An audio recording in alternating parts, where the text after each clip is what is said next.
نوم والمكان بتاع الشغل شغل. يعني اللي بيذاكر او بيشتغل على السرير دي مش حاجه لطيفه. ليه؟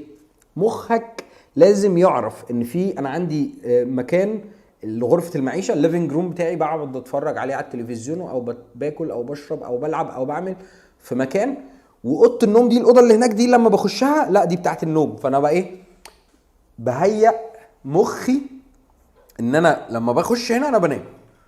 تمام؟ دي اول حاجه. يعني خلي السرير او مكان النوم للنوم فقط قدر المستطاع. يعني في ناس ما عندهاش اتاحه قوي ان هي عندها اوض كتيره ان انا اقعد اذاكر في مكان لوحدي. على الاقل مش على السرير. يعني ممكن تجيب ترابيزه، فاهم، من التوحيد والنور ب 100 جنيه وتقعد تذاكر عليها في جزء معين في الاوضه، مش لازم على السرير. ليه على السرير؟ خلي مكان السرير ده بتاع السرير بتاع النوم، وخلي مكان المذاكره بتاع المذاكره عشان مخك يميز ده مكان المذاكره فبفوق، ده مكان النوم فبنام. دي اول حاجه، المكان.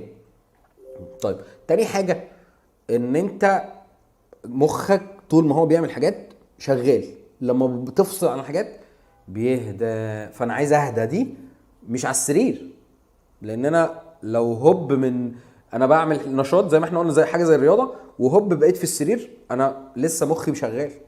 فانا عايز اهدي مخي. طب اهدي مخي ايه؟ افصل الاكتيفيتيز من نص لساعه ما بتعملش اي حاجه. طب ما بتعملش اي حاجه يعني انا هموت؟ يعني لا مش هتموت. طب تعمل ايه؟